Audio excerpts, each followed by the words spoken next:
Bienvenidos a Lo que nadie preguntó. Antes de comenzar, suscríbete y activa la campanita, porque este episodio va a revelar un tema que ha permanecido oculto durante siglos. Un tema que podría transformar para siempre tu percepción del conocimiento, la religión y la historia. Imagina vivir en una época donde un simple libro podía costarte la vida. Donde el conocimiento se consideraba peligroso, y los textos que cuestionaban la autoridad eran condenados al fuego. Donde leer ciertas palabras significaba traición, y la verdad yacía oculta entre páginas que oficialmente nunca debieron existir. Esta no es la trama de una novela de ficción. Esta fue la realidad durante siglos.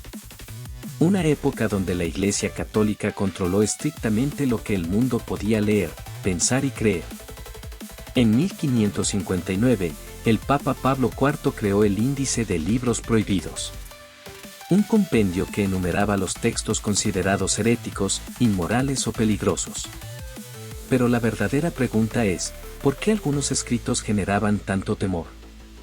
¿Qué conocimientos contenían que amenazaban a una de las instituciones más poderosas del mundo?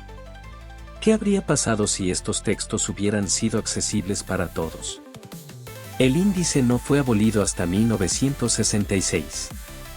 Durante esos siglos, ideas revolucionarias, narrativas alternativas y el conocimiento que podría haber cambiado el rumbo de la humanidad fueron suprimidos. Pero estos libros iban mucho más allá de lo religioso.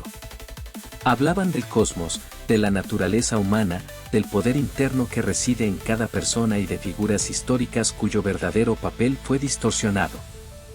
¿Podría haber existido un cristianismo completamente diferente? ¿Uno donde el conocimiento y el autodescubrimiento hubieran sido el camino hacia lo divino?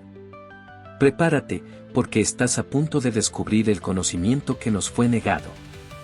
Imagina descubrir un texto antiguo en el que Jesús no realiza milagros ante multitudes, ni condena a los que se apartan del camino. Un texto donde, en lugar de grandes sermones públicos, Jesús ofrece un mensaje íntimo, revolucionario, dirigido a cada individuo, el autoconocimiento como camino hacia la divinidad. Ese texto existe. Se llama el Evangelio de Tomás. En él, Jesús pronuncia una frase que lo cambia todo. Quien se conozca a sí mismo, conocerá el reino. Una declaración simple, pero con implicaciones profundas. Esta frase sugiere que el reino de Dios no se encuentra en templos, ni en rituales externos, ni en los cielos. Está dentro de cada uno de nosotros. Si la divinidad está en el interior, ¿qué rol le quedaba a la Iglesia? ¿Qué necesidad habría de intermediarios si cada ser humano podía alcanzar lo divino desde su interior? Piensa en las implicaciones. Este texto sugiere que cada persona lleva en su interior un poder divino. Un mensaje que, en una época donde la fe estaba atada a instituciones y jerarquías, habría sido devastador para el poder establecido. Pero si esto te parece disruptivo, espera a conocer el Evangelio de María Magdalena.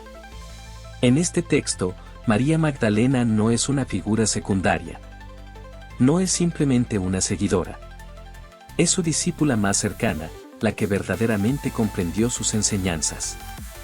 Algunos fragmentos sugieren que ella poseía el conocimiento necesario para liderar a los discípulos tras la muerte de Jesús.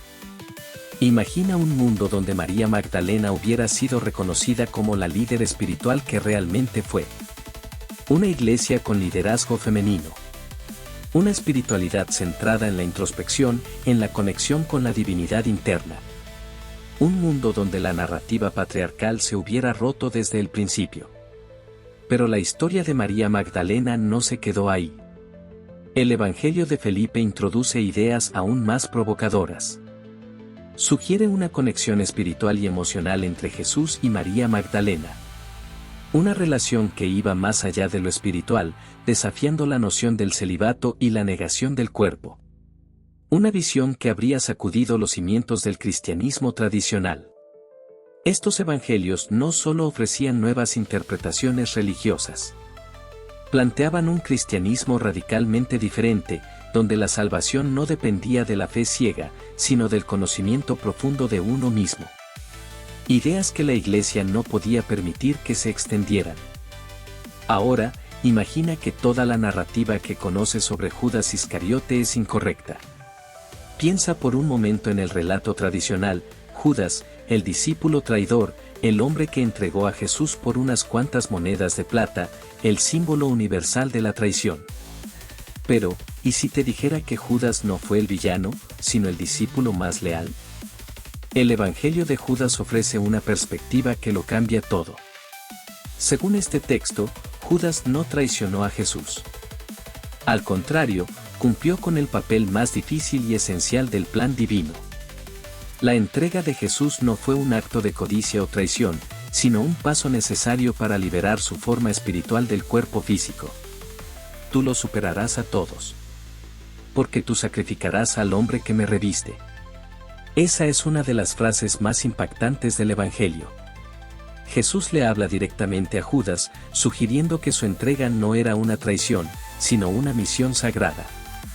Judas entendió lo que los demás discípulos no pudieron, que la verdadera liberación espiritual requería trascender lo físico. Su traición fue un acto de obediencia, el cumplimiento de un plan divino. Ahora piensa en esto: si esta narrativa es cierta, ¿qué significa para nuestra comprensión del sacrificio de Jesús? ¿Cómo cambiaría nuestra percepción del bien, el mal, el perdón y la traición? La figura de Judas ha sido utilizada durante siglos como símbolo del pecado más imperdonable. Pero si el Evangelio de Judas tiene razón, toda esa narrativa se derrumba. Judas no fue un traidor, fue el único que entendió completamente la misión de Jesús. Y esto plantea una pregunta aún más inquietante: si Judas fue el discípulo más fiel, ¿qué otros relatos fueron alterados para encajar en una narrativa conveniente? ¿Cuántas historias se modificaron para sostener un sistema de creencias más fácil de aceptar? Este texto plantea un desafío a toda la estructura teológica que conocemos. ¿Por qué si Judas actuó por voluntad de Jesús, qué sentido tiene la condena eterna? ¿Qué lecciones se ocultan tras el velo de la historia oficial? La traición que nunca fue nos obliga a mirar de nuevo, a leer entre líneas, a preguntarnos: ¿qué más se nos ha ocultado? Imagina por un momento que nuestra historia no es tal como nos la contaron. Que hay relatos antiguos que describen encuentros con seres celestiales, seres que descendieron del cielo, compartieron conocimiento y alteraron el destino de la humanidad. Ahora, imagina que estos relatos fueron intencionalmente excluidos de los textos sagrados. Ese es el caso del libro de Enoc, uno de los textos más antiguos y misteriosos jamás escritos. Un libro que nos habla de ángeles caídos, gigantes y secretos cósmicos. Un texto que, de haber sido aceptado, podría haber cambiado para siempre nuestra comprensión del universo y nuestro lugar en él. Enoc, el bisabuelo de Noé, es llevado a los cielos por ángeles, donde presencia el funcionamiento del cosmos. Describe cómo el universo se estructura, cómo el tiempo se rige por ciclos cósmicos y cómo fuerzas invisibles influyen en el mundo material. Pero lo que más llama la atención son los relatos sobre los vigilantes, un grupo de ángeles que descienden a la tierra, atraídos por la belleza de las mujeres humanas. Estos seres se unen con ellas y engendran gigantes, seres que, según el texto, trajeron caos al mundo. ¿Quiénes eran realmente estos vigilantes? ¿Ángeles caídos? ¿Seres demoníacos? ¿O quizás seres de otros mundos? El libro de Enoc sugiere que estos seres compartieron con la humanidad conocimientos avanzados, astrología, metalurgia, herbolaria, y técnicas que transformaron las sociedades antiguas. Sin embargo, la historia también cuenta cómo estos actos desataron el desorden y la corrupción en la humanidad, lo que finalmente llevó al gran diluvio. Piensa en las implicaciones. Si estos relatos hubieran sido aceptados, hoy estaríamos hablando de una historia humana influenciada por seres que no pertenecen a este planeta. Nuestra comprensión del Génesis, de los orígenes de la humanidad y de la intervención divina sería radicalmente distinta. ¿Por qué la Iglesia decidió excluir este texto? Algunas teorías sugieren que el libro de Enoc fue censurado porque sugería una cosmovisión demasiado amplia, una visión del universo donde la humanidad no era el centro absoluto, sino parte de un tejido cósmico mucho mayor. Una visión donde la divinidad no era un concepto remoto, sino una fuerza presente y activa, compartida incluso por seres más allá de la Tierra. Además, este libro presenta ideas inquietantes sobre el destino del alma, los castigos para los injustos y los secretos que solo se revelan a quienes están listos para recibirlos. Enoch describe con detalle cómo algunas almas son guiadas a reinos de luz, mientras que otras son condenadas a vagar en la oscuridad. Pero quizás lo más provocador es que el libro de Enoch se refiere a conocimientos que parecen anticipar descubrimientos modernos. Habla de esferas celestiales, de ciclos cósmicos y de viajes interdimensionales. Ideas que resuenan hoy en teorías científicas sobre el multiverso y los viajes espaciales.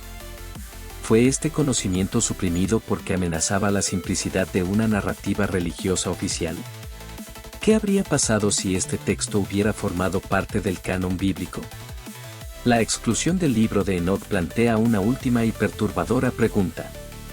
Si estos relatos son ciertos, si realmente hubo seres que descendieron y alteraron el curso de la humanidad, entonces, ¿quiénes somos realmente? ¿Seres creados a imagen de un Dios distante? ¿O el resultado de un legado cósmico mucho más profundo y misterioso? Si hasta ahora has descubierto evangelios que replantean el papel de figuras clave del cristianismo y textos que sugieren encuentros con seres cósmicos, prepárate. Porque lo que viene a continuación no solo desafía la religión, sino también la filosofía, la ciencia y la naturaleza misma del ser humano. Hablamos del Corpus Hermeticum, un conjunto de escritos atribuidos a Hermes Trismegisto, una figura legendaria que muchos creen es la fusión del dios egipcio Tot y el dios griego Hermes. Hermes Trismegisto fue considerado el maestro del conocimiento oculto, el portador de verdades universales. Estos textos sostienen algo que, para la época, era imperdonable: Dios y el hombre son uno. El Corpus Hermeticum describe un universo en el que el ser humano no es una creación inferior, sino una chispa divina capaz de comprender, crear y transformar. A través del conocimiento profundo del cosmos, el hombre puede ascender espiritualmente hasta alcanzar un estado de divinidad. Lo que está abajo es como lo que está arriba, y lo que está arriba es como lo que está abajo. Esta es la ley de correspondencia, una de las enseñanzas más conocidas del hermetismo. Sugiere que el microcosmos, el ser humano, es un reflejo del macrocosmos, el universo. Todo lo que existe fuera de nosotros, existe también en nuestro interior.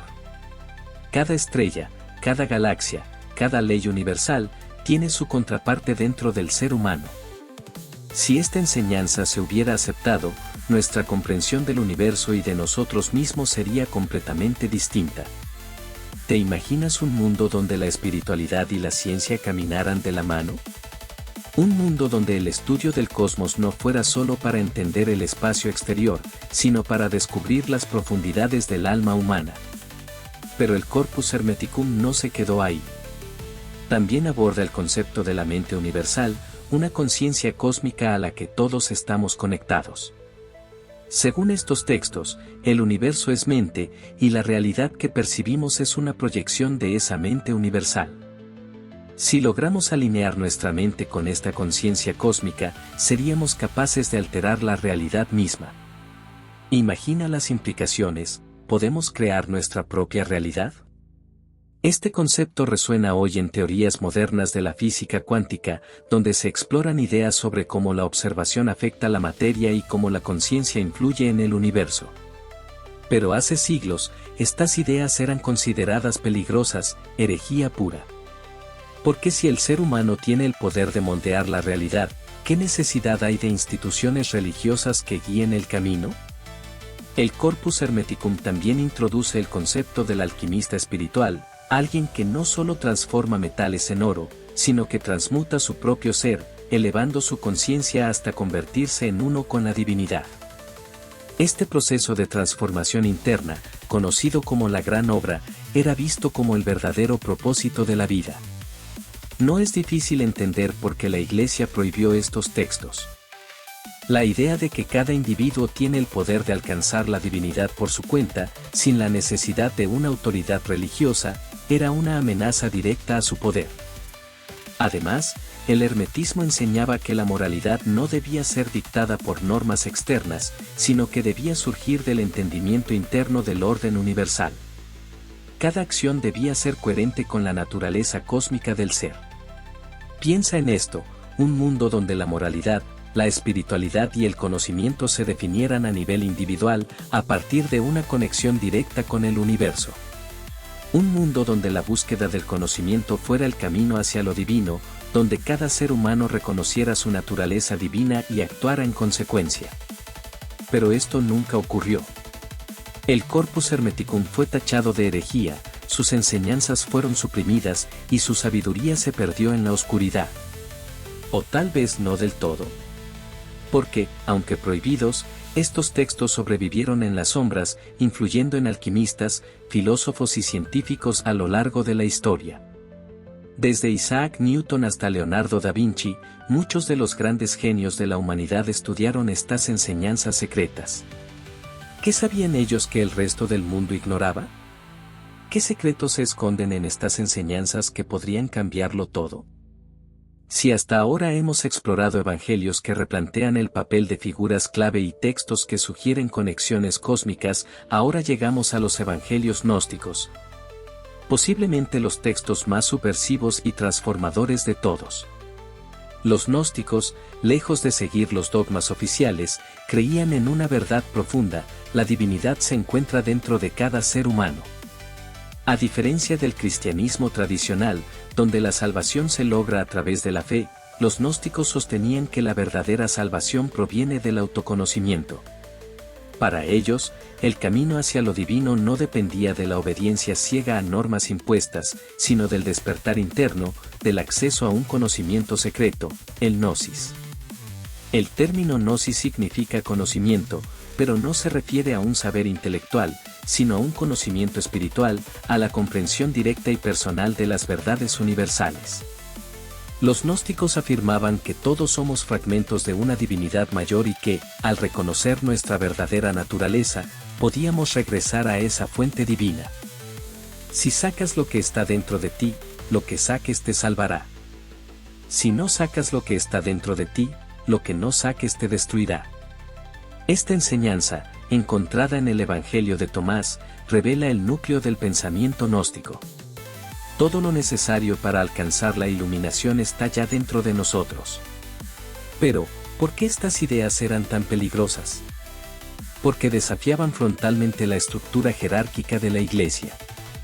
Si cada individuo podía acceder a la divinidad sin intermediarios, ¿qué rol le quedaba a la institución? Además, los gnósticos presentaban una visión radical del mundo. Creían que el universo material no era obra del verdadero Dios, sino de un ser inferior conocido como el Demiurgo, quien creó un mundo imperfecto y engañoso. Según esta visión, el alma humana está atrapada en la materia, y solo el conocimiento, la gnosis, puede liberarla. Esta idea transformaba por completo el concepto de pecado y redención. El problema no era moral, sino existencial. El pecado no era desobedecer normas divinas, sino olvidar nuestra verdadera naturaleza espiritual. Y la redención no se lograba mediante el sacrificio de otros, sino mediante el propio despertar interior. ¿Te imaginas un mundo donde esta visión hubiera prevalecido? Donde la religión se centrara en el autoconocimiento, en el desarrollo de la conciencia y en la exploración del universo interior. Donde la espiritualidad se entendiera como un viaje personal hacia el autodescubrimiento, no como una serie de dogmas que deben aceptarse sin cuestionamientos. Pero los gnósticos fueron perseguidos, sus textos quemados y su conocimiento condenado. Los evangelios gnósticos fueron borrados de la historia oficial, considerados peligrosos, heréticos y subversivos. No fue sino hasta 1945, con el descubrimiento de los manuscritos de Nag Hammadi en Egipto, que estos textos volvieron a salir a la luz. Entre ellos se encontraban el Evangelio de la Verdad, el Evangelio de los Egipcios y el Evangelio de María Magdalena, textos que arrojan luz sobre una tradición espiritual olvidada. Estos escritos hablan de un Jesús maestro de sabiduría, que enseña a sus discípulos a buscar dentro de sí mismos, a liberarse de la ignorancia y a trascender el mundo material. Un Jesús que no busca ser adorado, sino comprendido. Los gnósticos creían que cada ser humano es un Dios dormido, esperando despertar.